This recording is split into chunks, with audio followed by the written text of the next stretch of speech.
ladies, are you happy with the state of where men are at in general right now? Just the average man on the street, if we walk down, this street down here, are we happy with where men are at in society? Or we think they need to be more manly, less manly, sleeping with less, sleeping with more? More manly. I think they need to be more manly. Yeah.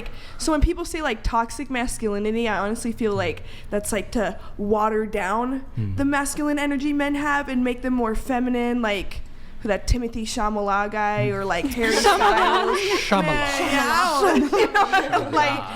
Stuff like that. I could never be with a guy like that. I want a guy who can protect me and, just provide. And then the toxic masculinity, I feel like they need our feminine energy. What's and toxic masculinity? It's made up. It's made up to water them down to be feminine. I do not believe in that. I think men need to be more manly. And they don't mean to be the toxic. Yes, we love it. Okay. We love it. Okay, Yes. okay, there we go. And then I was going to say, Brian, are you happy on the reverse with where women are at right now? There's great women out there, but I think there's a trend in both men and women. Men are lacking in masculinity. Women are lacking in femininity.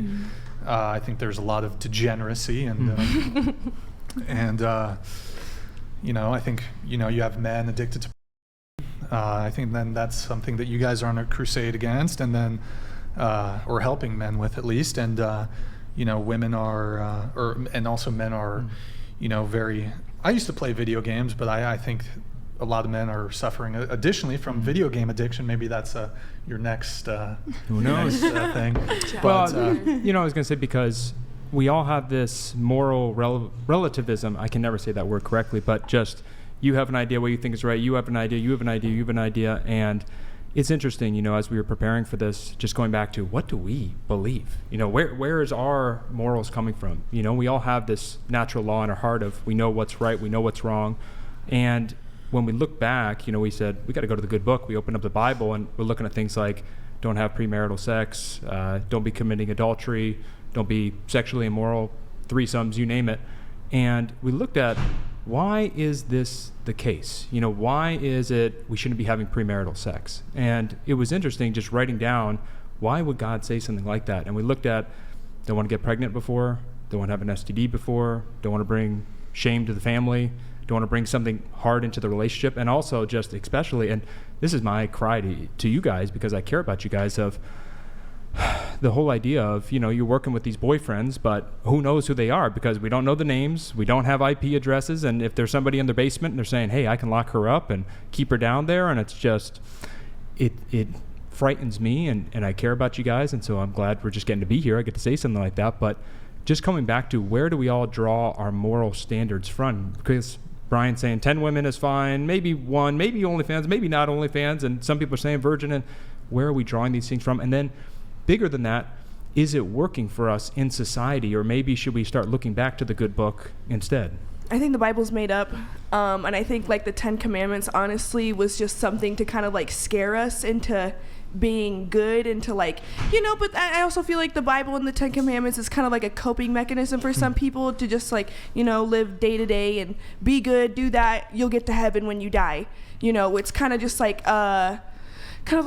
assurance, when they die, they feel comfortable. But honestly, when you say premarital sex, I don't agree with that because it's okay, you marry somebody and what if you guys aren't compatible sexually? So it's and then you have to go through a whole divorce and all of that. Well, a couple of things. First, when Beck and I first got married, it took time.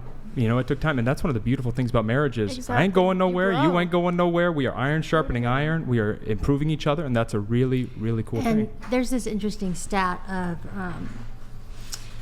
women have a lot more orgasms and sexual satisfaction when they're actually married. There was this crazy stat we read where it was only 11% of women will have an orgasm the first time they hook up with someone. Now, before I met Manny, I definitely struggled in college. I slept around for a time, and I never had an orgasm with someone. This is something people don't want to talk about. It's just even in there's another stat where only 18% of scenes show women having orgasms. Yeah, so the ones I've done, they make him fake it. But when we talk about porn and it's female empowerment, but it's just like, it's not even showcasing women as important enough to get that enjoyment out of having sex, you know? Yeah, it's a big part of Sometimes, like, obviously you can get pleasure from not crying, but and also sometimes it's just like, it's a job at the end of the day, like it's getting the job done. Like, you know, we're on set for like a long day.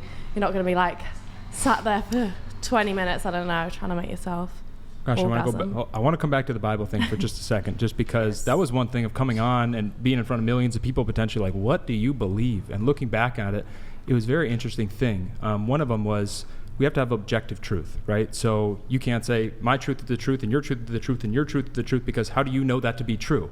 So we have to have some truth.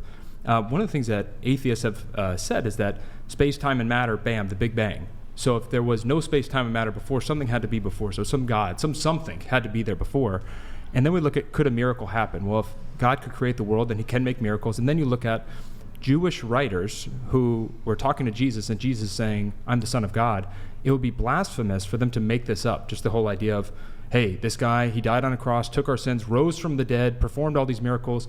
It wouldn't make any sense for them to make him up. And I think one of the biggest things for my faith was just when Jesus ascended to heaven, he said, make disciples of all nations. And these guys went all over the world, and they all died crucifixion, eaten, stabbed, crucified upside down. And it's like, why would they have done that if they didn't believe? Now I have my personal faith, and I have evidence of, yeah, I can back that up, and I can look into these things, and archaeologically and historically we can look into it. But going back to the because I'm going to be the big expert on that topic, just going back that one quickly. You know, it's interesting, in if you don't have a 14-inch and you're someone like me with only a 12-inch, you know, you're considered terrible. I wish, but well, anyway.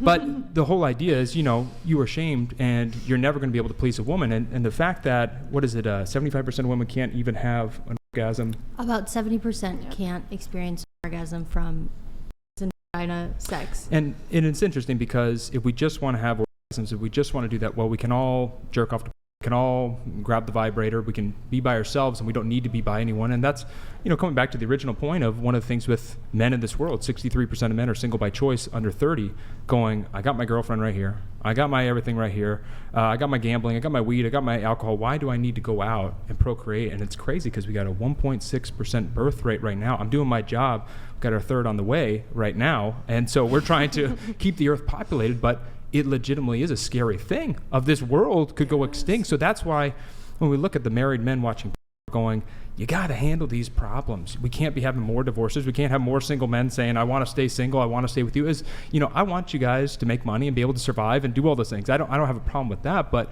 I think the bigger thing is looking at it in a much, much bigger light. And that was Becca and I. We just said, if this could save one marriage, if it could prevent one SA from happening, if it could prevent one self-deletion from happening, then it'd all be worth it. So big rant, big ramble, big all that stuff. But coming back to a way, way bigger point of just that whole concept of if it could save one life, if it could save one marriage, if it could prevent one SA from happening. I mean, literally thinking of that girl, thinking of that boy, you know, because people go down these rabbit holes and they're watching and they're turned on, and then all of a sudden they see something scary and these neurons that are firing together, now wiring together, and they see a woman get hit and they're like, why do I have a boner right now after watching that woman get slapped? And there's a crazy stat, 20.7% of straight men have viewed gay porn in the last 6 months. And so you look at that, and I talk to these men all the time, and they're like, I watch this. I'm like, I don't even know what this stuff is. And they're like, it's like Andy in The Office, like, am I gay? And I'm like, dude, no, your brain has been There's hijacked. a big reason for that, though. So I also went to school for psychology, and one of the things that we studied was porn addiction or corn addiction and things like that. And so people who become addicted to corn, vanilla sex then becomes boring to them. Right. So they go and they go deeper and deeper and deeper to a point where, well, now the only way that I can view sex is on my phone, and it's BDSM, things like that. And now they go to their wife and they're like, hey, I'm not performing correctly, or like, what's going on? It becomes such a deeper problem. Yeah, I remember you were saying that earlier. Just, it's such a pervasive idea that like it's the partner's fault. Like I some way wasn't sexually pleasing enough for Manny that he had to go to this other source. But I wasn't designed for that. You know, like I'm not a gangbang I'm not gonna meet no. that need. But like, people need new and novel. Like when someone starts out, what do they do? Like the average age that someone starts watching now is 8 years old. And at first it's, hey, I'm looking at a Playboy photo, or I'm looking at a Victoria's Secret magazine. Ooh, I'm sneaking it from my parents. Great. For a little bit, that's exciting. Then it's not. Then you need a lot more photos. Then you need videos. Then you need a lot wilder, crazier videos, and to the point where it's just like, of course, this is causing sexual dysfunction for people in their relationships, because it's meeting a need. It's not a need, meeting a desire that one person alone cannot ever satisfy, because this is how we were designed to be, one-on-one. And when you're able to just control it,